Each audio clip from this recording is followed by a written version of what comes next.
সূরাতুন নূরের ভিতরে আমার আল্লাহ তাআলা সুন্দর করে জানিয়ে দিচ্ছে, ও পৃথিবীর মানুষ তোমরা শুনে রাখো, সূরাতুন আনজালনাহা ওয়া ফারাদনাহা, এটি একটি সূরা যা আমি আল্লাহ তাআলা আনজালনাহা, আমি নাজিল করেছি।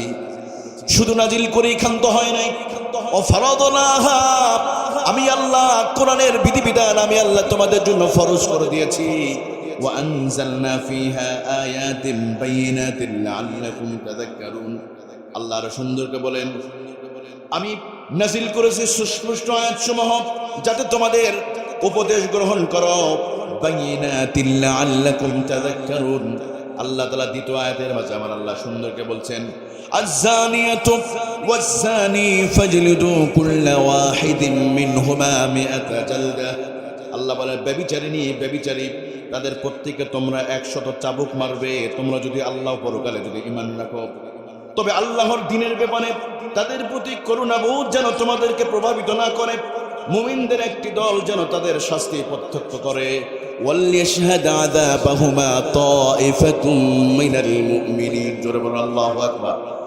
সরল অনুবাদ জানলাম, এবার আসেন এই সূরাটা একটা নাজিলের চমৎকার একটা প্রেক্ষাপট আছে, এটাও আমাদের জানার দরকার আছে না নাই? আমার বাবাজিরা, যুবক ভাইরা, সূরাতুন নূর এমন একটি সূরা, সামাজিক যত অন্যায় অবিচার আছে, সমাজে যত অপরাধ আছে, এই একটা সূরা যদি আমরা যদি পরিপূর্ণভাবে যদি আমল করতে পারি, অথবা পার্লামেন্টে নিয়ে এই একটা সূরার এই 2 নম্বর আয়াতটা যদি আমরা কার্যকর করতে পারি, আমার এই বাংলা জমিনটা জান্নাতের বাগান বানিয়ে দিবে কে? আরো জোরে বলেন না। আমরা ক্ষুদিরামের কথা শুনেছিলাম, আমরা শুনেছি সেই শহীদ তিতুমিরের ইতিহাস শুনেছি, কিন্তু তিতুমিরকে দেখি নাই। দেশপ্রেমিক সেই নূর হোসেনের কথা শুনেছি, চোখে দেখি নাই। কিন্তু যখন সেই ওসমান গনি হাদিকে যখন প্রকাশ্যে গুলি করে, দিবালকে গুলি করে হত্যা করা হয়, তখন এদেশের মানুষ মনের দিক দিয়ে কখনো সুখে থাকতে পারে না।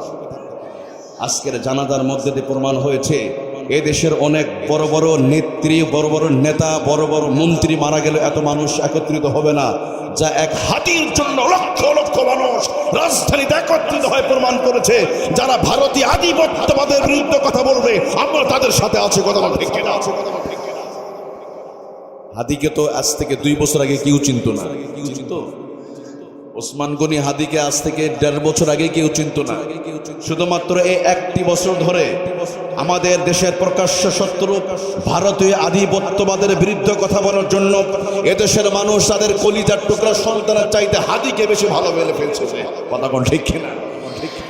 হয়তো পরাজিত শক্তিরা হাদিকে হত্যা করার মধ্য দিয়ে জুলাই বিপ্লবকে জবাই করে দিতে চেয়েছে, কিন্তু ঘটনা উল্টো হয়ে গেছে। আজকের জানাজা প্রমাণ করেছে, শুধু হাদি নয়, আবারও যদি দেশের বিপ্লবের যদি আবারও ডাক আসে, আমরা আবারও বুকের তাজা রক্ত ঢেলে দিতে রাজি আছি। কারা কারা রাজি আছে? 2 হাত উঁচু করে আল্লাহকে দেখান। আল্লাহ আমাদের কবুল করে নিক। আপনাদের কি এখনো ভয় আছে নাকি? এখনো ভয় আছে নাকি? ভয় থাকলে তো আলোচনা হবে না। আপনারা গরম হবেন, আলোচনা হবে। কথা কোন ঠিক কিনা? কেন এই হাদি একটা কথা বলছো, মরা তো লাগবে একদিন। মরা লাগবে না? ওনার বক্তব্যগুলো শুনেন, মরা লাগবেই। কিন্তু বিড়ালের মতো 1000 বছর বেঁচে থাকার চাইতে সিংহের মতো 1 সেকেন্ডে গর্জন দিয়ে মরে যাওয়া আল্লাহর কাছে বেশি প্রিয়। যেটা বিশ্ব নন্দিত মুফাসসির করেন আল্লামা সাঈদী রহমাতুল্লাহ আলাইহি যেটা বলতেন, হাদি ঠিক সেই কথাটাই বলেছিল। তিনি বলেছিলেন, আমার জীবন কি দাম? একবার জন্ম হবে, একবার মৃত্যু হবে, আমাদের সবাই মরা লাগবে। আচ্ছা, এখানে আমরা যারা আছি, আগামী 40 বছরের ভিতরে আমরা একটা মানুষ থাকবো না কেন? আমি কি মিথ্যা বলেছি এটা? কারণ এখন যাদের বয়স 40 বছর, আগামী 40 বছর পর কত হবে? 80 বছর। এটা কি বেঁচে থাকা সম্ভব? এখানেই যে ছোট বাচ্চাগুলো, তুমি একটু দাঁড়াও তো, তুমি একটু দাঁড়াও, ওইদিকে তাকাও।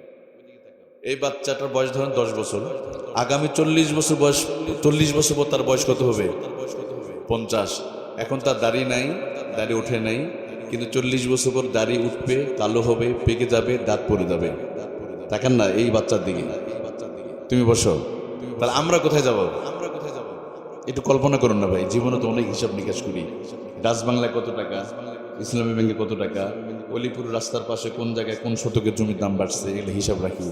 কখনো কি আমরা হিসাবটা করি আগামী 50 বছর পর আমার জায়গাটা কোথায়, আমি কোথায় যাচ্ছি? নিজের টাকা দিয়ে কবর তৈরি করছেন আপনি, নিজের টাকা দিয়ে নিজের থাকার বাড়ি তৈরি করছেন, তারপর কিসের আপনার এত স্বপ্ন, কিসের দুনিয়ার প্রতি লালসা? কোন জিনিস আপনাকে পেয়ে বসেছে যে আজকে কোরআনের কথা শোনার পর মানুষ মসজিদে আসে না, মাহফিলে আসে না? ভূমিকম্প দেখার পরে মানুষ ভূমিকম্পের দিনে ওই দিন মাগরিবের নামাজ পড়তে আসেন অনেকে। ভাই আমরা না বনি ইসরায়েলের চাইতে নিকৃষ্ট হয়ে যাচ্ছে কিনা? বনি ইসরায়েল সকালে আযাব দেখত, বিকালে পরিবর্তন হয়ে যেত। তবে ভূমিকম্পের দিন আমি দেখেছি ওই দিন রাজধানীতে অনেক মানুষ ছিল জুমার নামাজে, কিন্তু আসরে নাই। না প্রিয় ভাইরা, আমরা আমাদের নিজের মরার জায়গা তৈরি করে ঈদ পাশে আহারে কত মানুষ আছে, আমাদের মনে মরা লাগবে না, মরা তো লাগবেই। আপনার বাড়ি ঘর নাম্বার সব আজরাইল দিকে গেছে। যেদিন আপনার বাবা মারা গেছে যেই খাটে, ওই খাটে আজরাইল বসে থেকে আপনার বাবার জানটা বের করে নিয়েছে। সুতরাং আজরাইল কিন্তু আপনার ঘরে চলে গিয়েছে না বলে। এই গ্রামে যদি 1 মাসের ভিতর কেউ মারা যায়, তাহলে 1 মাসের ভিতর আজরাইল আলাইহিস সালাম এই আপনাদের নগরকুড়া গ্রামে এসেছিল। আপনি বুঝতে পারেন না, আপনার দেখে গেছে। সময়ের অপেক্ষা আছে যখন আল্লাহ হুকুম দিবে। আর কত স্বপ্ন ভাই, আর কতদিন আমরা বাঁচব? আপনি 20টা বছরও নয়, আপনি 5 বছর পরে অনেক মুরব্বী চুলদারি পেকে গেছে বাবা, অর্ধেক পাতা চলেই গেছে কবরে। এখনো কি দুনিয়া নিয়ে আমি পেরেশানি হয়ে থাকবো? এখনো কি রবের দিকে ফিরবো না? যে কবর তৈরি করছি নিজে তৈরি করতেছেন আপনি, এখনো কি পরিবর্তনের সময় হয় নাই? কে পারে আমাদের এই পাথরের মতো হৃদয়কে কমল করে দিতে? আমাদের এই পাথরের মতো হৃদয়কে কমল করে দিতে পারে আল্লাহর কোরআনের আলোচনা বেশি বেশি শোনা, কোরআনের জিকির, আল্লাহর জিকির যত শুনবেন, যত আলোচনা করবেন, কলিজা নরম করে দিবে কে? আরো জোরে বলেন। এই জন্য আমরা আজকে আলোচনা শুনবো তো ইনশাল্লাহ। আপনাদের কষ্ট হবে প্রিয় ভাইয়েরা? শেষ পর্যন্ত কে কে থাকবেন একটু হাতটা উঁচু করুন তো, একটু লিল্লাহে তাকবীর দেন, একটু একসাথে লিল্লাহে তাকবীর। আল্লাহ কবুল করুন, আমিন। আমি খুব দীর্ঘ আলোচনা করব না, কারণ ওই যে অনেক রাত হবে, ফজরের নামাজ যেন মিস না হয়। তবে আমরা কেউ এখানে উঠবো না, অল্প সময় আমি আপনাদেরকে গুরুত্বপূর্ণ কিছু কথা শোনার চেষ্টা করব। যদিও আমি কথা বলার অ্যাবিলিটির যোগ্যতা আমারও নাই, কারণ আমি জানি আমাদের আশরাফুল আলী অলিপুরি ভাই, তার মুখ থেকে শুনেছি এলাকার মানুষ অনেক ভালো। তো আমি এসেছি একটু দোয়া নেবার জন্য। আপনারা খুব রাগ করেছেন? আপনারা কে কষ্ট পেয়েছেন? তাহলে যদি কেউ চলে যান তাহলে বুঝবে যে আপনারা আমার মতো খুব রাগ করেছেন। আমি একটু দোয়া নিয়ে চলে যাবো, মুসাফির মানুষ, দোয়া নেব ইনশাল্লাহ। তবে আলোচনা তো করতে পারি না, আপনারা আমাকে সাপোর্ট দেবেন, একটু মাঝে মাঝে কথা বলবেন, কষ্ট হবে। আর আপনারা যদি এখানে বসে একবার যদি সুবহানাল্লাহ বলতে পারেন, আপনাদের সুবহানাল্লাহ দৌড় কত দূর পর্যন্ত জানেন? শুরুতে বলে নিই। আচ্ছা, বিজ্ঞানের দৌড় চাঁদ পর্যন্ত সবাই জানেন। 1969 সালে নেইল আর্মস্ট্রং, অলড্রিন আর লাইকা নামে কুত্তা নিয়ে চাঁদে গিয়েছিল। তো বিজ্ঞানের দৌড় চাঁদ পর্যন্ত, আর কোরআনের মাহফিলের মুসল্লিদের সুবহানাল্লাহর দৌড় প্রথম আসমান, দ্বিতীয়, চতুর্থ, পঞ্চম, ষষ্ঠ, সপ্ত আসমান পাড়ি দিয়ে আল্লাহ সিদরাতুল মুনতাহা পাড়ি দিয়ে আল্লাহ আরশ আজিমে সুবহানাল্লাহ পৌঁছে যান। আর একটু জোরে বলেন সুবহানাল্লাহ। কোথায় গেছে এটা? কোথায়? আসমানে। অতএব কৃপণতা করা যাবে? আল্লাহ আমাদের কবুলে মঞ্জুর করে একজন বলে আমিন। এই জন্য আমরা এই কিতাব থেকে আলোচনা হবে ইনশাআল্লাহ। বলেন এই কিতাবে কোনো ভুল আছে, কোনো সন্দেহ আছে? আমরা আলোচনা শেষে আমরা সে আমাদের শহীদ ওসমান গনি হাদির জন্য আমরা দোয়া করব। এদেশের বিজয়ের মাস চলছে, স্বাধীনতার জন্য যারা রক্ত দিয়েছে তাদের জন্য দোয়া করব। আবার জুলাই আন্দোলনে গিয়ে যারা জীবন দিয়েছে তাদের জন্য আমরা দোয়া করব। সর্বশেষ এই পাশে যে কবরস্থান, যে উদ্দেশ্যে মাহফিলটা হচ্ছে, এখানে যত মুরব্বীরা শুয়ে আছে, আজকে বড় আফসোস লাগে ভাই, আমরা যখন দেখি অনেকেই জানাজা হচ্ছে, পাশে অনেকে বিড়ি খায়। একদিকে জানাজা, আর একদিকে কেউ গান শুনতেছে। কবরের পাশ দিয়ে হেঁটে যায়, কানে বুলুত গান শুনতে শুনতে। কেমন জানি আচরণ যে আমাদের মরবই না, মানে মৃত্যু আমাদের হবে না, অন্য মানুষের হবে না।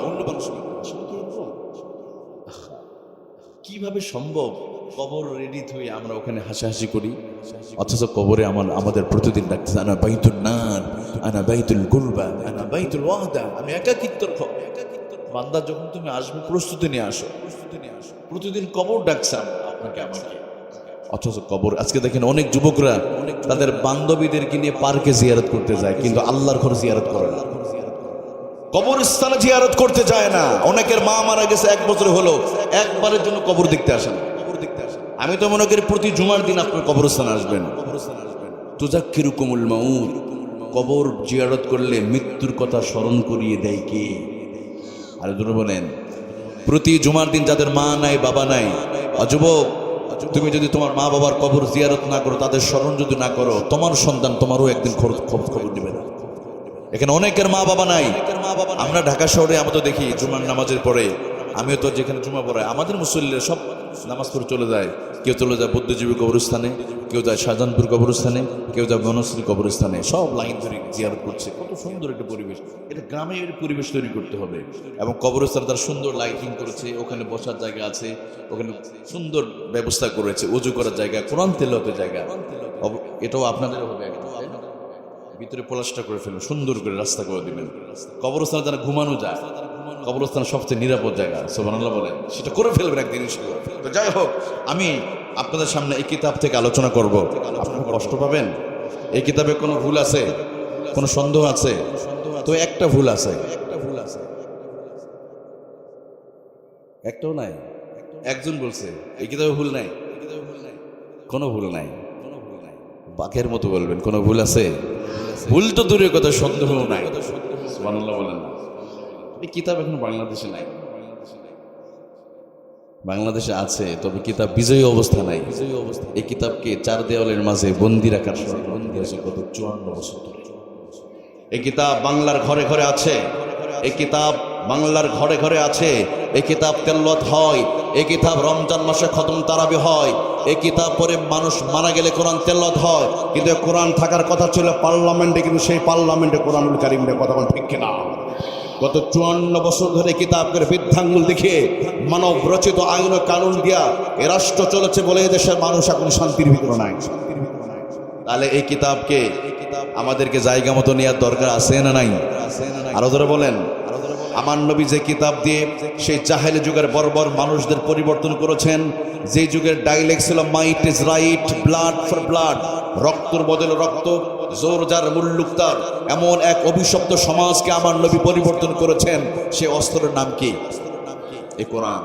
অথচ এই কোরআন আমাদের ঘরে ঘরে আছে, কিন্তু 54 বছরে আমরা হত্যা, রাহাজানি, লুণ্ঠন, চাঁদাবাজি আমরা বন্ধ করতে পারি নাই, কারণ আমরা এটা জায়গা মতো নিতে পারি নাই। অতএব আমার প্রিয় ভাইয়ারা, এ সোনার বাংলাদেশে হত্যা, রাহাজানি, খুন, ধর্ষণ বন্ধ করার জন্য যদি 1 সাগর রক্তের প্রয়োজন হয়, কোরআনের মিশনে ভীষণ বাস্তবায়ন করার জন্য কোরআনের কর্মী হয়, এই কোরআনকে পার্লামেন্টে নেওয়ার জন্য যদি বুকের তাজা রক্ত প্রয়োজন হয়, আল্লাহর কোরআনের জন্য রক্ত দিতে রাজি আছে কারা কারা? 2 হাত উঁচু করে আল্লাহকে দেখা। আল্লাহ কবুল করুন, আমিন। আমাদের আল্লাহ যেন জীবনে একটিবারের জন্য হলেও যেন কোরআন আমরা পার্লামেন্টে নিতে পারি। আমিন বলেন। যে ইসলামে বাথরুমে যাওয়ার নীতিমালা আছে, ওই ইসলামে ওই কোরআনে মনে হয় রাষ্ট্রতলা নীতিমালা নাই, আছে না নাই? আল্লাহ আমাদের বোঝার তৌফিক দান করে। চলুন প্রিয় ভাইরা, আল্লাহর কাছে আমরা সাহায্য চেয়ে আলোচনা শুরু করব। আমি কোরআনুল কারীমের 24 নম্বর সূরা, সূরাতুন নূরের প্রথম 2টা আয়াত নিয়ে আপনাদের সামনে কিছু কথা বলবো, যদি আল্লাহ তাআলা তৌফিক দেন। ওমা তাওফীকি ইল্লা বিল্লাহ। আমরা সকলে শুরুতে আল্লাহর কাছে আমরা সাহায্য চেয়ে শুরু করে সকলে বলি আউযু বিল্লাহি মিনাশ শাইতানির রাজীম। বিসমিল্লাহির রাহমানির রাহিম। সূরাতুন আনজালনাহা ওয়া ফারাদনাহা وأنزلنا فيها آيات بينات لعلكم تذكرون. الله أكبر.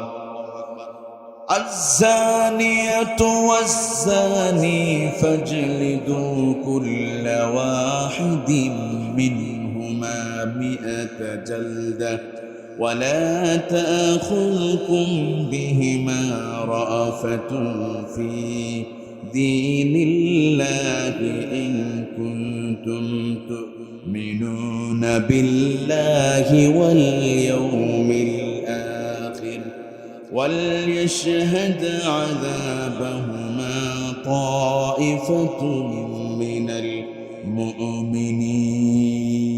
সাদাকাল্লাহুল আযীম। আল্লাহ রাব্বুল আলামিন সূরাতুন নূরের ভিতরে আমার আল্লাহ তাআলা সুন্দর করে জানিয়ে দিচ্ছে, ও পৃথিবীর মানুষ তোমরা শুনে রাখো, সূরাতুন আনজালনাহা ওয়া ফারাদনাহা, এটি একটি সূরা যা আমি আল্লাহ তাআলা আনজালনাহা, আমি নাজিল করেছি। শুধু নাজিল করেই ক্ষান্ত হয় নাই, ও ফারাদনাহা, আমি আল্লাহ কোরআনের বিধিবিধান আমি আল্লাহ তোমাদের জন্য ফরজ করে দিয়েছি। ওয়া আনজালনা ফিহা আয়াতিন বাইয়িনাতিন লাআল্লাকুম তাযাক্কারুন। আল্লাহ আরো সুন্দর করে বলেন, আমি নাজিল করেছি সুস্পষ্ট আয়াতসমূহ যাতে তোমাদের উপদেশ গ্রহণ করো। বাইয়িনাতিন লাআল্লাকুম তাযাক্কারুন। আল্লাহ তাআলা দ্বিতীয় আয়াতের মাঝে আমার আল্লাহ সুন্দর করে বলছেন, আয-যানিয়াতু ওয়াজ-যানি ফাজলিদু কুল্লা ওয়াহিদিন মিনহুমা মিআতা জালদা। আল্লাহ বলে, ব্যভিচারিণী ব্যভিচারী তাদের প্রত্যেককে তোমরা 100 চাবুক মারবে, তোমরা যদি আল্লাহ পরকালে যদি ঈমান রাখো। তবে আল্লাহর দ্বীনের ব্যাপারে তাদের প্রতি করুণাবোধ যেন তোমাদেরকে প্রভাবিত না করে। মুমিনদের একটি দল যেন তাদের শাস্তি প্রত্যক্ষ করে। ওয়ালিয়াশহাদ আযাবাহুমা তাইফাতুম মিনাল মুমিনিন। জোরে বলুন আল্লাহু আকবার। সরল অনুবাদ জানলাম, এবার আসেন এই সূরাটা নাজিলের চমৎকার একটা প্রেক্ষাপট আছে, এটাও আমাদের জানার দরকার আছে না নাই? আমার বাবাজিরা, যুবক ভাইরা, সূরাতুন নূর এমন একটি সূরা, সামাজিক যত অন্যায় অবিচার আছে, সমাজে যত অপরাধ আছে, এই একটা সূরা যদি আমরা যদি পরিপূর্ণভাবে যদি আমল করতে পারি, অথবা পার্লামেন্টে নিয়ে এই একটা সূরার এই 2 নম্বর আয়াতটা যদি আমরা কার্যকর করতে পারি, আমার এই বাংলা জমিনটা জান্নাতের বাগান বানিয়ে দিবে কে? আরো জোরে বলেন না। কিছুক্ষণ আগে আলোচনায় বলেছে, ভূমিকম্প যত আযাব গজব, অতিবৃষ্টি অনাবৃষ্টি যা কিছু হয়, এই অপরাধটা বন্ধ করলে সমাজও ঠান্ডা হয়ে যাবে। সুবহানাল্লাহ। এই আয়াতের নাজিলে প্রেক্ষাপট আছে সূরাতুন নূর। 5ম হিজরিতে আমার নবী মুহাম্মদুর রাসূলুল্লাহ সাল্লাল্লাহু আলাইহি ওয়াসাল্লাম বনু মুসতালিক যুদ্ধ থেকে ফেরার পথে আমার নবীর একটা চমৎকার একটা অভ্যাস ছিল। রাসূলুল্লাহ যত জায়গায় সফরে বের হতেন, সাথে করে বিবিদেরকে সাথে নিয়ে যেতেন, অন্তত একজন বিবি সাথে রাখতেন। তবে প্রত্যেক বিবিদের ইচ্ছা থাকতো রাসূলুল্লাহর সাথে সফরে যাওয়া। এই জন্য আমার নবী মুহাম্মদুর রাসূলুল্লাহ সাল্লাল্লাহু আলাইহি ওয়াসাল্লাম ওই যুদ্ধে যাওয়ার ক্ষেত্রে একই কাজ করলেন। প্রথমে আমার নবী তিনি কি করলেন? লটারি করলেন। কারণ আমি যদি একজনকে সাথে নিয়ে যাই, অন্যগুলো অন্য স্ত্রীদের প্রতি ইনসাফ করা হবে না, তাদের মন খারাপ হয়ে যাবে। এই জন্য নবীজি লটারি ব্যবস্থা করলেন। লটারির ভিতরে আম্মা জান আয়েশা সিদ্দিকা রাদিয়াল্লাহু আনহার নাম উঠে আসলো। এবার নবীজি বলে, আয়েশা তুমি তৈরি হয়ে যাও, তোমাকে ওই বনু মুস্তালিক যুদ্ধে তুমি আমাদের সাথে সফরে চলে যাবে। সুবহানাল্লাহ। আম্মা জান আয়েশা রাদিয়াল্লাহু আনহা সফরে বের হওয়ার পূর্বেই তার বোন হযরত আসমা বিনতে আবি বকর তার কাছে গিয়ে বলে, বোন রে, তোর কণ্ঠহারটা আমারে দে, আমি একটু সফরে বের হয়ে যাব।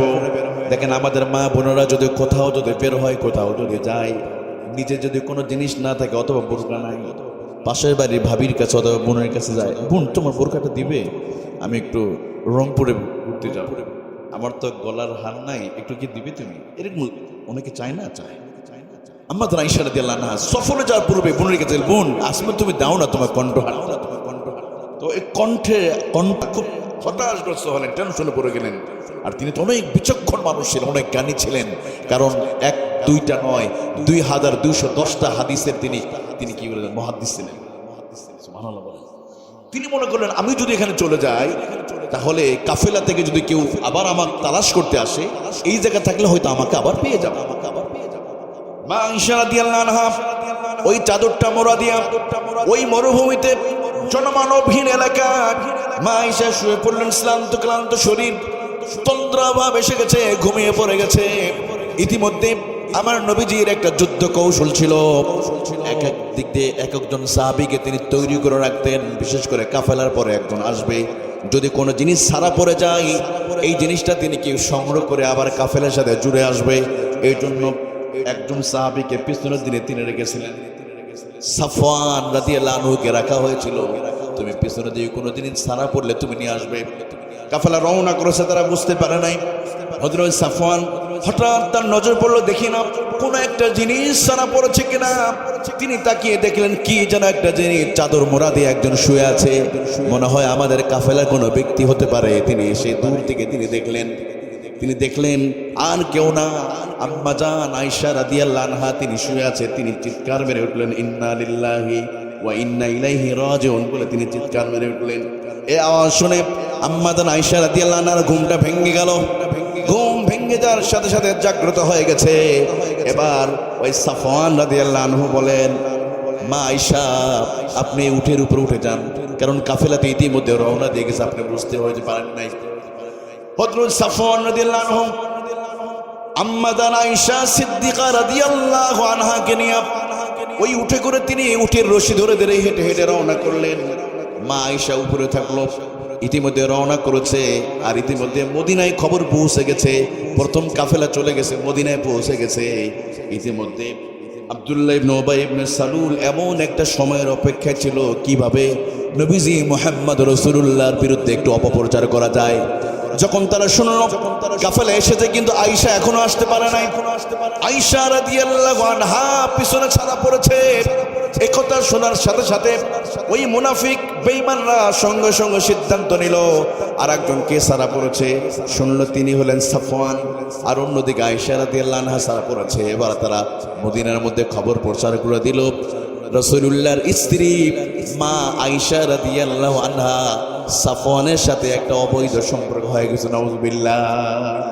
অপপ্রচার করলো, মিথ্যা তহমত দিল যে মা আয়েশা কি করেছে, অমুকের সাথে জিনায় লিপ্ত হয়েছে। নাউযুবিল্লাহ। লা হাওলা ওয়ালা কুওয়াতা।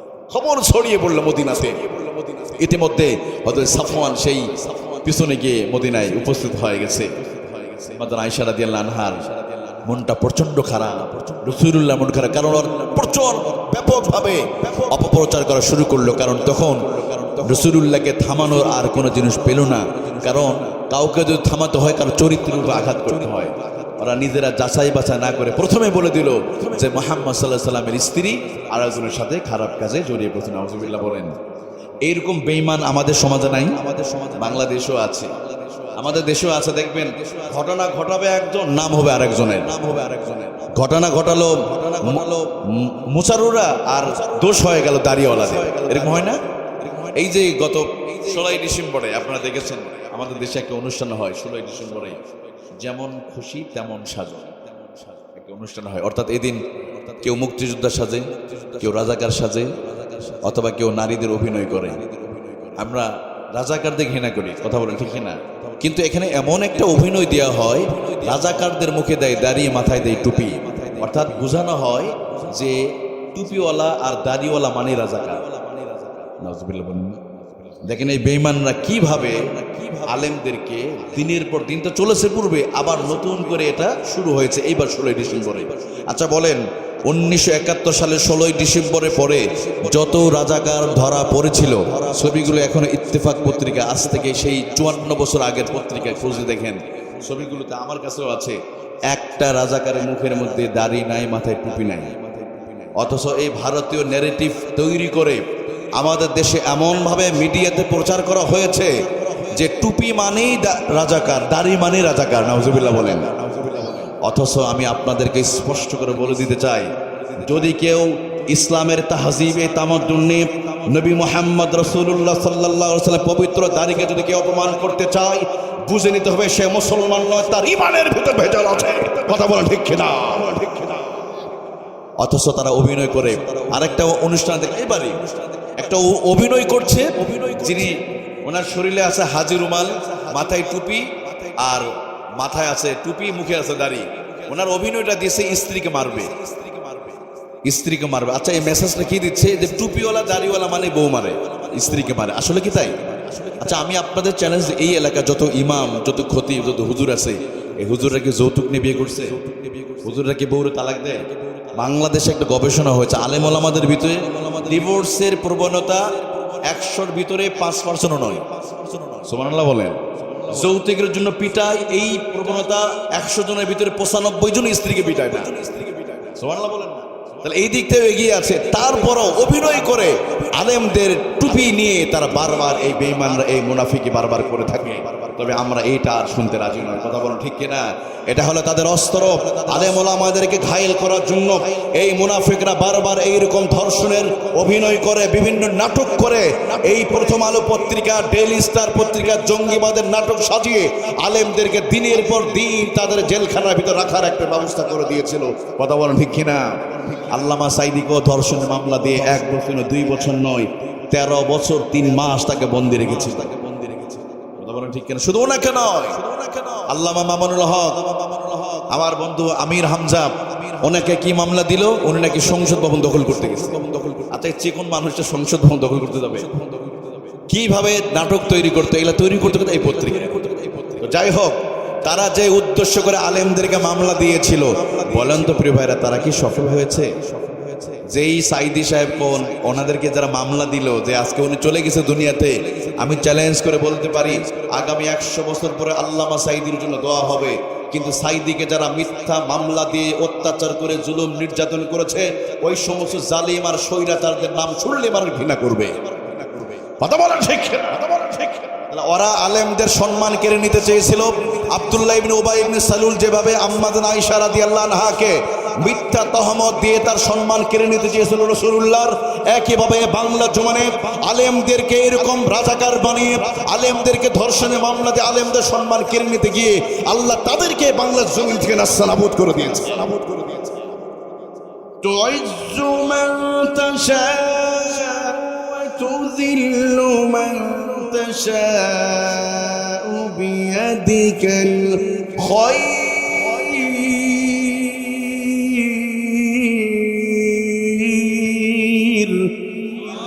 আল্লাহ রাব্বুল আলামিন বলেন, আমি আল্লাহ যাকে ইচ্ছা করি তাকে সম্মান দান করি, আবার যাকে ইচ্ছা করি আমি আল্লাহ তাকে বেইজ্জতি করি, আমি আল্লাহ তার সম্মান কেড়ে নেই। আরে আম্মাজান আয়েশা রাদিয়াল্লাহু আনহাকে মিথ্যা তহমত দিয়া রাসূলুল্লাহর সম্মান তারা কেড়ে নিয়েছিল। কয়েকটা দিনের জন্য আমার নবী মুহাম্মদুর রাসূলুল্লাহ সাল্লাল্লাহু আলাইহি ওয়াসাল্লাম একটু মানসিকভাবে হতাশাগ্রস্ত ছিলেন। এক পর্যায়ে নবীজি বললেন, আয়েশা, তোমার প্রতি আমার কোনো অভিযোগ নাই রে আয়েশা, তবে হ্যাঁ, তোমার বিরুদ্ধে অনেক কিছু কথা উঠেছে, তবে আমি বিশ্বাস করি না। যেহেতু তোমাকে নিয়ে কথা হচ্ছে আয়েশা, যতক্ষণ না আল্লাহর পক্ষ থেকে কোনো ফয়সালা না আসবে, এই কয়েকটা দিন তুমি তোমার বাবার বাড়িতে একটু তুমি থাকো। মা আয়েশা কষ্ট পেলেন, এই কথার উপর তিনি কষ্ট পেয়ে গেলেন। তো আয়েশা বলল, গো নবী, আপনিও ভালো করে জানেন, এটা শুনে রাখেন, আমার বিয়ের ফয়সালা কিন্তু আসমানে হয়েছিল, আমার বিয়ে স্বয়ং আল্লাহর হুকুমে হয়েছে। সুতরাং আমি বিশ্বাস করি ওই আল্লাহর পক্ষ থেকে ফয়সালা আসবে। আমি আয়েশা যাররা পরিমাণ কোনো অপরাধের সম্পর্ক ছিল না। সুবহানাল্লাহ বলেন না? ইতিমধ্যে মদিনার মুনাফিকরা ব্যাপকভাবে প্রচার চালায়া আমার রাসূলুল্লাহর কলিজায় কষ্ট দিল। অন্যদিকে আয়েশা রাদিয়াল্লাহু আনহা কোনো কিছু খাবার খায় না, খুব টেনশনের মধ্যে আছে, বাড়িতে চলে গেছে। আচ্ছা বলেন তো, এমন আমাদের সমাজে আছে না নাই? দেখবেন অনেক মেয়ে আছে, আমাদের বোনেরা আছে, জিনা করে নাই অথবা কিছু বলে নাই, কিছু মানুষ সমাজে বলবে, জানো অমুকের স্বামীটা বিদেশে আছে, এমন ঘোষণা করছে, অথবা নিজে চোখে দেখে নাই। চোখে দেখতে হবে, 4 জন সাক্ষী লাগবে, কোরআনে আল্লাহ বলেছে। সুবহানাল্লাহ বলেন না? কোন মিথ্যার উপর বিশ্বাস করে যাবে না। যাই হোক, এক পর্যায়ে আল্লাহ তাআলা কি করলেন? আমার আল্লাহ তাআলা আয়েশা রাদিয়াল্লাহু আনহার পক্ষে সূরাতুন নূর নাযিল করে দিয়া 10টা আয়াত আল্লাহ নাযিল করে দিয়ে আল্লাহ তাআলা মুনাফিকদের মুখে চুনকালি মেরে দিয়া, যেই জন্য ওরা সম্মান কিনে নিতে চেয়েছে, আমার আল্লাহ আয়েশার জন্য সরাসরি একটা সূরা আল্লাহ নাযিল করেছে। সূরাতুন আনজালনাহা ওয়া ফারাদনাহা ওয়া আনজালনা ফিহা আয়াতিন বাইনাতিন লাআল্লাকুম তাযাক্কারুন।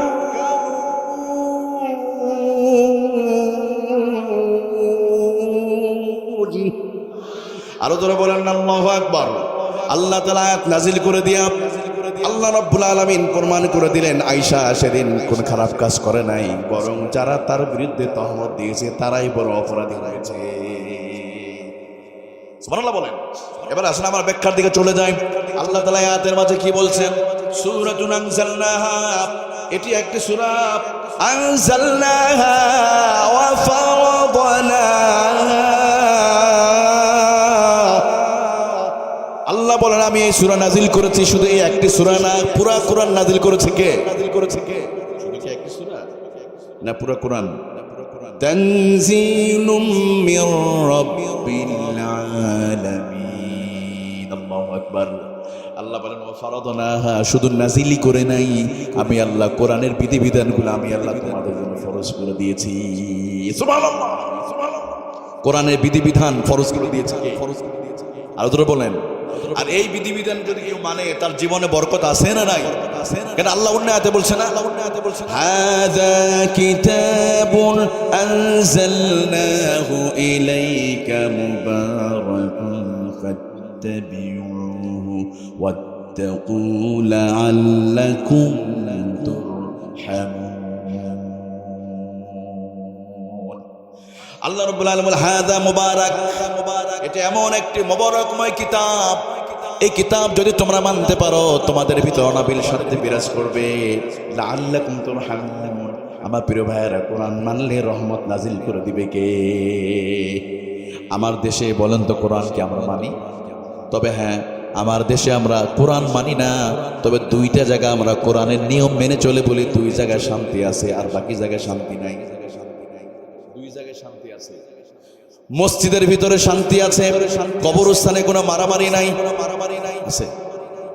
মসজিদে দেখবেন একই কাতারে আওয়ামী লীগ, বিএনপি, জামাতে ইসলাম, চরমনায়, আটরশি, 14রশি বিভিন্ন দলের মানুষগুলো এক কাতারে দাঁড়িয়ে দাঁড়িয়ে নামাজ পড়ছে, তাদের মাঝে কোনো মারামারি নাই, সাফাত ফাসাদ প্রতিমা নাই, আছে কোনো মারামারি নাই। এক ইমামের নেতৃত্বে নামাজ পড়েছে, সবকিছু করে, কিন্তু মসজিদ থেকে বের হয়ে জুতা চুরি হয়ে মারামারি হয়। কথা বলেন ঠিক কিনা? মসজিদের ভিতরে শান্তি আছে, কারণ ওখানে হুকুম মানে কার? আল্লাহর। প্রত্যেকটা মসজিদে কোন ইমাম যদি মাগরিবের 3 রাকাত ফরজ নামাজ যদি 4 রাকাত পড়তে যায়, যে মানুষটা কোরআন জানে না সে পিছন থেকে কি করে দিবে? লোকমা দিয়ে সতর্ক করে দিবে, হুজুর সাবধান। আবার যদি লোকমা দেয়, সবাই মিলে দিবে। তৃতীয়বারে মাথা বলল, হুজুর আপনার চাকরি শেষ, চলে যান, আপনি নামাজ পড়ার যোগ্যতা নাই। কত সচেতন! আবার ওই মানুষটা মসজিদ থেকে বের হয়ে আর একটা দল মানুষ যখন বলে জমিন জাল, আলা লাহুল খালকু ওয়াল আমরু ফাতাবারাকাল্লাহু আহসানুল খালিকিন। আল্লাহ বলেন জমিন যার, বিধান চলবে তার। যখন এটা আর একটা দলে মানুষ বলে, তখন বলে জঙ্গিবাদ আর মূলবাদ আর রাজাকার। কথা বলেন ঠিক কিনা? নিজেও কোরআন পড়ে, মসজিদে কোরআন মানে, কিন্তু মসজিদের বাহিরে মানতে চাই, মসজিদের বাহিরে মানতে চাই না। এই জন্য বলেন তো আমার প্রিয় ভাইয়েরা, আমাদের সমাজে কি শান্তি আছে? শান্তি নাই। মসজিদে আছে, ওখানে আল্লাহর আইন আছে, কোরআন মানি বলে ওখানে শান্তি আছে। কবরস্থানে দেখেন একই পাশাপাশি কবর, বিভিন্ন দলের মানুষ এক সময় শত্রু ছিল, একই সাথে ঘুমিয়ে আছে। আমি মাঝে মাঝে ঢাকা শহরের বুদ্ধিজীবী কবরস্থানের পাশ দিয়ে চলে যাই। এই বুদ্ধিজীবী কবরস্থানে বড় বড় 2টা দলের অনেক বড় বড় মন্ত্রীরা ঘুমিয়ে আছে। এর মধ্যে কয়েকটা মন্ত্রী আছে যারা অহংকার দিত, যারা বারবার এদেশের মানুষ বা আলেমদের কিনে বাজে কথা বলতে, এখন তারা শুয়ে আছে। কোনো মারামারি আছে? কোনো ঝগড়া? একসময় কাঁপাতো দেশ, এখন কোনো স্বরাষ্ট্র রাষ্ট্রপতি সব মাটির নিচে পড়ে আছে। কথা বলুন ঠিক কিনা? তাহলে মসজিদে কবরে মারামারি নাই, কিন্তু সমাজে কুত্তা বিড়ালের ভিতর যে শান্তি আছে সেটাও আমাদের ভিতর নাই। একটা কুকুর আর একটা কুকুরকে মার্ডার করে না, বিড়াল বিড়ালকে হত্যা করে না, মুরগি মুরগিকে জবাই করে না, সাপ সাপকে হত্যা করে না। অথচ মানুষ আশরাফুল মাখলুকাত, ভিন্ন মতের ভিন্ন মার্কা হওয়ার কারণে আহারে একই মতের অত সামান্য একটা জায়গার জন্য মারামারি করতে গিয়া এক মুসলমান আর এক মুসলমানকে কেটে টুকরো টুকরো করে বস্তাবন্দি করে ফেলে দেয়। এই যে পাশেই তিস্তা নদী, হ্যাঁ বিশাল নদী, খুব একটা বেশি 1/2 কিলোমিটারও হবে না। এই নদীগুলো দেখবেন কোথাও যায় মিলিত হয়তো যমুনার সাথে, আবারও কোথাও মেঘনা নদীর সাথে যমুনার সম্পর্ক। আপনাদেরকে যদি বলি, এমন কোনোদিন হলো না তিস্তা নদীর মাছ যমুনা নদীর মাছের সাথে কোনোদিন মারামারি হলো না, ঝগড়া হলো না। এই নদীর মাছ কেউ কারো রাস্তা বন্ধ করে নাই, মেঘনা নদীর মাছ যমুনা নদীর মাছের রাস্তা বন্ধ করে মামলা দিয়ে জেলখানা বন্দি করে নাই। তার মানে অথয় জলরাশির নিচে ওই মাছের ভিতরে শান্তি আছে, আকাশে চন্দ্র সূর্যের মাঝে শান্তি আছে, কেবল শান্তি নাই মানুষের ভিতরে। কারণ আমাদের শান্তির কিতাবের সাথে আমাদের সম্পর্ক নাই। যতক্ষণ না এই কিতাব আমরা পার্লামেন্টে না নেব ততক্ষণ শান্তি পাওয়া যাবে। দেখেন এই আয়াতে, এই পরের আয়াতে আল্লাহ কি বলেছে, আযানিয়াত ওয়াযানি, একটা বিধান আল্লাহ দিয়েছে না কোরআনে। এই বিধান গত 54 বছর ধরে আমাদের দেশে কি আমরা ধর্ষণ বন্ধ করতে পেরেছি? পারি নাই। এই 54 বছরের ভিতরে মহিলারা রাষ্ট্র চালিয়েছে 21 বছর, প্রায় 21 থেকে 29 বছর। তরমুজ পার্টি প্রধান নারী, বাঙ্গি পার্টি প্রধান নারী, প্রধান বড় দুইটি দলের নারীরা রাষ্ট্র চালালো। আপনাদের রংপুরের একজন চাষার স্ত্রী ছিল, তিনিও বিরোধী দলীয় নেত্রী ছিলেন দীর্ঘদিন ধরে, উনিও ছিলেন মহিলা। স্বরাষ্ট্রমন্ত্রী মহিলা, পররাষ্ট্রমন্ত্রী মহিলা, শিক্ষামন্ত্রী মহিলা, সব গুরুত্বপূর্ণ পদে মহিলাদেরকে বসানোর পরে মহিলারা এদেশের মহিলাদেরকে নিরাপত্তা দিতে পারে নাই। নারীরা মিন দায়িত্ব পালন করো, নারীদের নিরাপত্তা তো দূরের কথা, কোরআনে আইনকে বাইপাস করে নারীরা কিয়ামত পর্যন্ত ক্ষমতায় থাকলেও নারীদেরকে তারা নিরাপত্তা দিতে পারবে না, কিয়ামত পর্যন্ত পারবে না। তবে আমার আল্লাহ বলে 54 বছর লাগবে না, 54 মাস লাগবে না, 54 সপ্তাহ লাগবে না, 24 ঘন্টার ভিতরে শান্তি কায়েম হয়ে যাবে যদি তোমরা কোরআনকে পার্লামেন্টে নিতে পারো। فمن تبع هداي فلا خوف عليهم ولا هم يحزنون।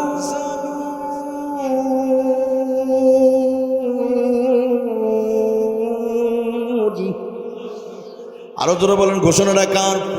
আল্লাহ রাব্বুল আলামিন বলেন ফামান তাবিয়া হুদায়া, আমার আল্লাহ বলেন কোনো ভয় নাই, কোনো টেনশনের কারণ নাই। কোরআনুল কারীমে আরেকটা নাম হলো হুদা। যদি এই কিতাবতে শিক্ষা নিয়ে সমাজ রাষ্ট্র জীবন যদি তোমরা পরিচালনা করতে পারো, আল্লাহ বলে লা খাউফুন আলাইহিম ওয়ালা হুম ইয়াহজানুন, কোনো ভয় কোনো টেনশন থাকবে না। বলেছে কি? সুবহানাল্লাহ বলেন। ভাইরা দেখেন, আপনার এই গ্রামে এমন কেউ আছে তার মেয়েকে 10 মিনিটের জন্য রাত 1টার পর ছেড়ে দিবে, 3 মিনিটের জন্য ছেড়ে দিতে পারবেন? কিন্তু হযরত ওমর সানা থেকে হাজরা মাউত 3 দিন 3 রাত লেগে যেত। তিনি বলতেন একা একজন নারী একা চলবে, কেউ কোনো কথা বলে সাহস পাবে? ওনার 12 লক্ষ বর্গ মাইলের ভিতরে ওনার রাজত্ব এরিয়া ছিল 12 লক্ষ বর্গ মাইল, আর আমাদের বাংলাদেশের এরিয়া হলো মাত্র 56,000। এরকম চিত্রের ভিতরে আমাদের বাংলাদেশ ছোট্ট একটা জায়গা, খুঁজে পাওয়া যায় না। পাওয়া যায়, ভালো করে জুম করে দেখা লাগে, আস্তে করে কাছে। এতটুকু জায়গার ভিতরে 56 বছর ধরে 56,000 বর্গ মাইলের ভিতরে আপনার নারীদের 3 মিনিটের জন্য রাত্রে একা ছেড়ে দিতে সাহস পাবো না আমরা। অর্থাৎ এই গ্রাম থেকে অলিপুর যাবে, শুধু যাবে আসবে, কেউ আছে? সাহস আছে? অথচ ওমরের জামানায় তিনি বললেন সানা থেকে হাজরা মাউত, গুগলে সার্চ দেন, 3 দিন 3 রাত লাগতো ওই সময়। তিনি বললেন একা একজন নারী 3 দিন 3 রাত চলবে, কোনো কটু কথা তো দূরের কথা, তার দিকে কেউ বাজে দৃষ্টি দিয়ে তাকাতে পারবে? পারবে না। সুবহানাল্লাহ বলেন। তাহলে এমন একটা সমাজ তিনি উপহার দিয়েছিলেন হযরত ওমর। আমরা পারলাম না, কারণটা হলো নারীরা পদে থাকলো, নারীদেরকে আমরা নিরাপত্তা দিতে পারে নাই। তবে আমার আল্লাহ বলে বান্দার শোনো, তোমরা যদি আমার কিতাব যদি জায়গা মতো নিয়ে যদি তোমরা কোরআনের বিল যদি আনতে পারো, শুধু নারী নয় পুরুষ নয়, ওই সমাজে হিন্দু বৌদ্ধ খ্রিস্টান যে ধর্মের হোক না কেন প্রাণীগুলো ওই সমাজে শান্তিতে থাকবে। তিনি ঘোষণা করলেন একটা কুকুরও যদি না খেয়ে মারা যায়, ওমরকে আল্লাহর সামনে এটা জবাব দেওয়া লাগবে। কুকুর তো দূরের কথা, মানুষ তার ঘরের ভিতরে এখন নিরাপদ। হত্যা, রাহাজানি, খুন, ধর্ষণ, দুর্নীতি এগুলো বন্ধ করতে পেরেছি? পারি নাই। কারণ এগুলো আমরা বন্ধ করতে পারবো না যতক্ষণ না কোরআন ওখানে না। তবে হ্যাঁ, ওখানে যদি টুপিওয়ালা পাগড়িওয়ালা নামাজি মানুষগুলো যদি পাঠাতে পারি, তারা সমাজ পরিবর্তন করে দিতে পারবে ইনশাআল্লাহ। ফখরুদ্দিন মঈনুদ্দিনের সময় 2 জন মন্ত্রী ছিল, আপনাদের মনে আছে কিনা জানি না, একটু খেয়াল করবেন। ওনারা কিন্তু সবার ভিতরে আমল নামার ভিতরে একটু দুর্নীতি পাওয়া গেছে, কিন্তু 2 জন হুজুর টুপিওয়ালা দাড়িওয়ালা ওনাদের ভিতরে পাওয়া যায় না। আচ্ছা, এটা যদি দুইজনের ক্ষেত্রে হয় তাহলে 345 জন যদি টুপিওয়ালা পাগড়িওয়ালা যদি ওখানে পাঠাতে পারি তাহলে সমাজটা পরিবর্তন হতে সময় লাগবে। আরো ধরে বলেন, এই জন্য রাজি আছি তো আমার ইনশাল্লাহ। কারা কারা রাজি আছেন দুই হাত একটু উঠায় দেখেন, আল্লাহকে দেখান। আল্লাহ কবুল করুন, আমিন। আলহামদুলিল্লাহ, আমাদের কবুল করুন, আমিন। আমার প্রিয় বন্ধুগণ, আমি বলছিলাম আল্লাহ বলেন তোমরা আমার বিধান যদি তোমরা বাস্তবায়ন করো সমাজের ভিতরে অনাবিল শান্তি বিরাজ করবে, কোনো রাহাজানি থাকবে না, মারামারি থাকবে না। আর ইসলামিক দল ক্ষমতায় গেলে কোনো প্রতিশোধ নেবে না, সবাইরে মাফ করে দিব। সুবহানাল্লাহ বলেন। এইটা শিখিয়েছে আমার আপনার রাসূল সাল্লাল্লাহু আলাইহি ওয়াসাল্লাম। তিনি যখন ক্ষমতায় পেলেন, মক্কা থেকে মদিনায় যাওয়ার পরে আমার নবী ক্ষমতা পাওয়ার পরে নবী প্রথম সেজদা করে তিনি ক্ষমতা উপভোগ করেছেন, কিন্তু প্রতিশোধ নিয়ে নয়। সুতরাং ইসলামিক দল ক্ষমতা আসলে প্রথমে তারা কি করবে? ক্ষমা ঘোষণা করে দেবে। সুবহানাল্লাহ বলেন। কারণ আমার নবী যেদিন ইসলামিক দল ক্ষমতা আসলো, রাসূলুল্লাহ যখন নেতৃত্ব কর্তৃত্ব মক্কা বিজয় করে ফেললেন, সেদিন তারা ঘোষণা কি ছিল? কাফেররা ইতিমধ্যে তাদের গাঁটটি বোসকা বেঁধে রেখে ফেলেছে। আবু সুফিয়ান পালাবে, ওয়াহাশি তো পালার জন্য আগে রেডি হয়ে আসছে, কারণ ওয়াহাশি আমির হামজাকে হত্যা করছে। আরে রাসূলুল্লাহ চাচা উহুদের যুদ্ধে তার বাম দিকে শাবল মেরে কলিজা টুকরো টুকরো করে মালা বানিয়ে আবার সেই কলিজা আবু সুফিয়ানের স্ত্রী হিন্দাকে দিয়েছিল। হিন্দা চর্বণ করেছিল সেই কলিজাটা, চরমভাবে অপমান করে তাকে নির্মম নির্দয় নিষ্ঠুরভাবে হত্যা করেছে সেই আমির হামজাকে, সে উহুদের যুদ্ধে। সেই ওয়াহাশি যখন শুনতে পেল রাসূলুল্লাহ এবার মক্কা বিজয় করে ফেলেছে, পালাও এবার তিনি আমাদের শেষ করে ফেলবে, সেই ওয়াহাশি মাথায় চাদর দিয়ে, এরকম ভাবে চাদর দিয়ে মোড়া দিয়ে সে আস্তে করে আরব সাগর পার হয়ে সীমান্ত এলাকা চলে গেছে। আর একটু নদী পার হয়ে ওপারে চলে যাবে। আবু সুফিয়ান পালাবে, আবু জেহেলের ছেলেও পালাবে, যার যার জায়গাতে তৈরি হয়ে আছে। নবীজি মক্কাতে এসেই 10,000 সাহাবী নিয়ে জালামি বক্তব্য দিলেন। নবীজি বললেন, আমার সাহাবীরা শোনো এবং মক্কাবাসীরা শোনো, দীর্ঘদিন তোমরা আমার উপর জুলুম করেছ, জন্মভূমি মাতৃভূমিতে তোমরা আমারে থাকতে দাও নাই, তোমরা আমারে হত্যা করে প্ল্যানিং করেছিল। তবে শুনে রাখো, আমি রাসূলুল্লাহ তোমাদেরকে আজকে আমি ক্ষমতা পেয়েছি, ইসলাম ক্ষমতা এসেছে। তবে শুনে রাখো, আমাদের প্রথম ডায়লগ, প্রথম বক্তব্য হলো লা তাসরিবা আলাইকুমুল ইয়াউম ইযহাবু ওয়া আনতুমুত তুলাকা।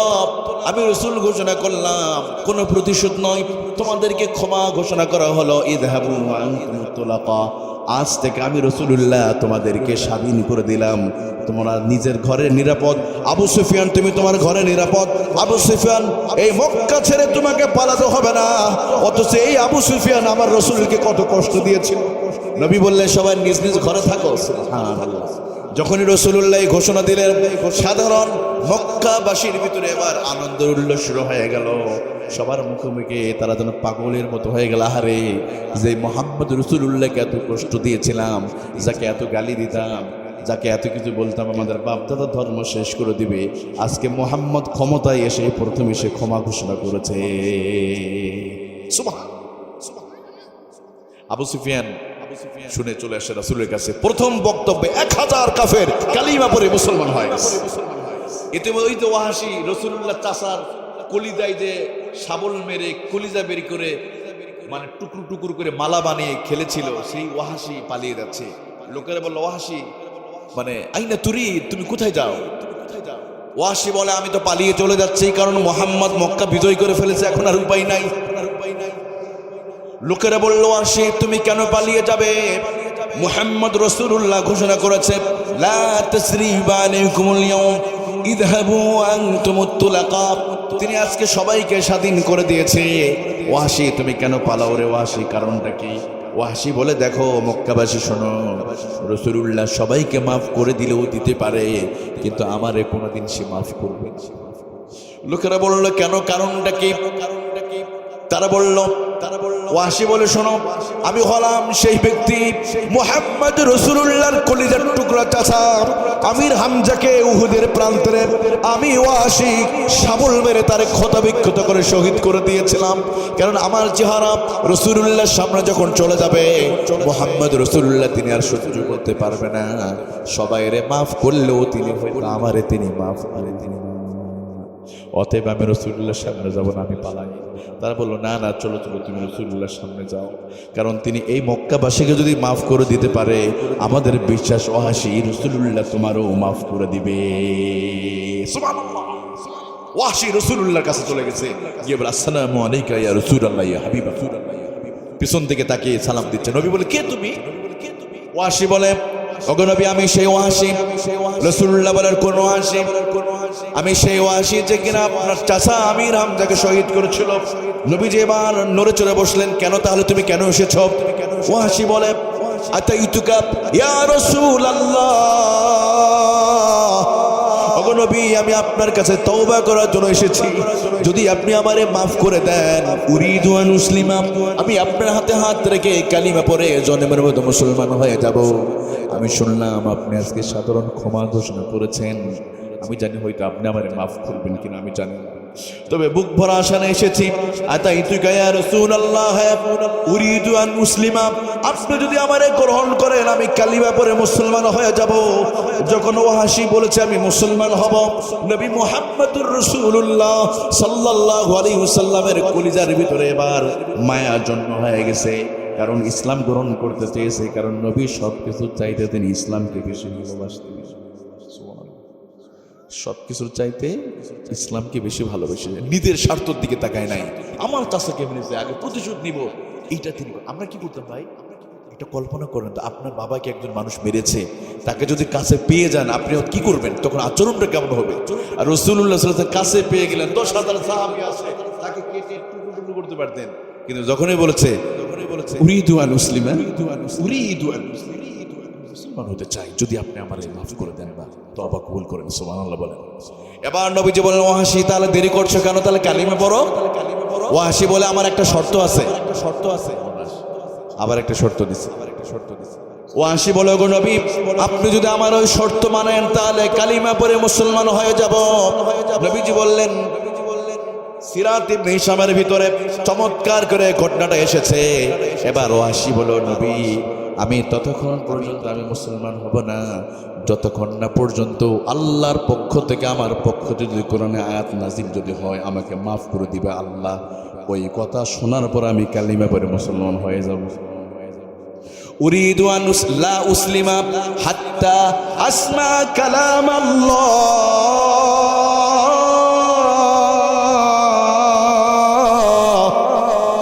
লা উসলিমা, আমি কালিমা পড়ব না হাত্তা আসমা কালাম আল্লাহ, যতক্ষণ না আমি আল্লাহর পক্ষ থেকে শুনতে না পাবো, আল্লাহ যতক্ষণ না আমারে মাফ করে দেওয়ার জন্য কোরআনে আয়াত নাযিল না করবে, ততক্ষণ পর্যন্ত আমি ওয়াহশী মুসলমান হব লা উসলিমা, আমি মুসলমান হব না।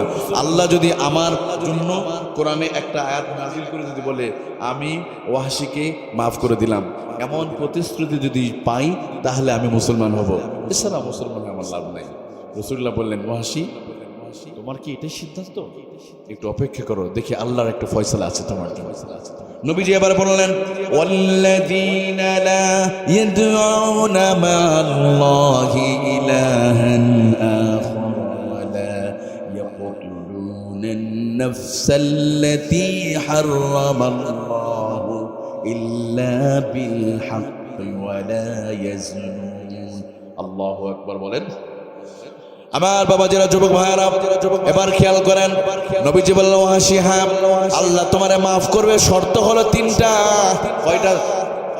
ওয়াল্লাযীনা লা ইয়াদউনা মা'আল্লাহি ইলাহান আখার, ইলাহান আখার, যে এক আল্লাহ, ওয়া আমানা ওয়া আমিলা আমালান সালিহান ফাউলাইক ইউবাদদিলুল্লাহু সাইয়্যাতিহিম হাসানাত ওয়া কানাল্লাহু গফুরুর রহিমা। আল্লাহু আকবার। এবার নবীজি বললেন, শোনো ওয়াহশী, যদি কোনো ব্যক্তি আল্লাহর প্রতি যদি ঈমান আনে, ঈমান আনার সাথে সাথে পূর্বের গুনাহগুলো আল্লাহ মাফ করে দিবে। সুবহানাল্লাহ। ইল্লা মান তাবা ওয়া আমানা ওয়া আমিলা আমালান সালিহা, যদি কোনো ব্যক্তি ঈমান আনার পরে যদি নেক আমল করে, আল্লাহ তার গুনাহগুলো নেকি দিয়ে পরিবর্তন করে দিবে। সুবহানাল্লাহ। ওয়াসি বলে, বুঝলাম ঈমান আনা সহজ, কিন্তু নেক আমল করা তো কঠিন কাজ। ওগো নবী, আপনাকে ওয়াদা দিলাম হয়তো ঈমান আনলাম, যদি ঈমান আনার পর যদি নেক আমল না করতে পারি তাহলে তো জান্নাতে যেতে পারবো না, এটাও আমি মানলাম না, আমি চলে গেলাম। নবী বললেন, ওয়াসি টেনশন করো না। এবার আল্লাহ তাআলা বলেন, নবী আপনি আর দেরি করেন না, এই মুহূর্তে আপনি ওয়াসিকে জানায়া দেন। সুবহানাল্লাহ বলেন। শুধু ওয়াসি নয়, গোটা পৃথিবীতে যত অপরাধী আছে, ও নবী আপনি সবাইকে একটা সুসংবাদ দিয়ে দেন, যারা পাপ করেছে, জিনা করেছে, অন্যায় করেছে, নবী আপনি খবরটা সবাইকে সুসংবাদ দিয়ে দেন। সুবহানাল্লাহ। একটু কল্পনা করুন তো প্রিয় ভাইয়েরা, গুনাহ করছে, পাপ করছে, আবার তার জন্য আল্লাহর আয়াত নাজিল হওয়া লাগে। আচ্ছা, আমরা অনেক সময় হতাশ, হুজুর এত ওয়াজ শুনে কি হবে, আমি তো জাহান্নাম হয়েই গেছি। অনেক মা বোনেরা বলে, এখন আর পর্দা করে কি হবে, আমি তো খারাপ হয়েই গেছি, জীবনে 40 বছর চলে গেলে এখন নামাজ পড়ি কি, আমি তো অনেক পাপী মানুষ, আমি খারাপ মানুষ, বলে না অনেকেই। আপনাদের জন্য স্পেশাল খবর এখানে আছে। সুবহানাল্লাহ। যারা গুনার বোঝা নিয়ে অনেক হতাশগ্রস্ত হয়ে আছেন, টেনশনে আছেন, তাদের জন্য আল্লাহ এখানে মেসেজ দিয়ে দিয়েছে। সুবহানাল্লাহ বলেন না? সেই মেসেজটা নিবেন তো প্রিয় ভাইয়েরা আপনারা? আমি যেই বিষয়টা উদাহরণ দিতে গিয়েছিলাম, ইসলামিক কল্যাণ সমাজ যখন রাষ্ট্রে যাবে, ক্ষমতা পেলে কি করবে, তারা মাফ করে দেবে, সেই বিষয়ে ঘটনা বলছিলাম। আমি এই মেসেজটা একটু পরে আপনাদেরকে দিব। এর আগে আপনাদের একটু বলতে চাই, আপনারা কি কষ্ট পেয়েছেন? আলোচনা চলবে, একটু হাতটা উঁচু করেন তো, একটু হাতে কষ্ট করে, একটু তাকবীর সবাই একসাথে, লিল্লাহে তাকবীর। আল কোরআনের আলো 54 বছর ধরে ঘরে ঘরে জ্বালাইছি, এবার সংসদে জ্বালাবে। কোথায়? কারণ এবার একটা সুযোগ আসছে, তাই না? সবার মুখোমুখি একটা কথা বলো, ঠিক কিনা?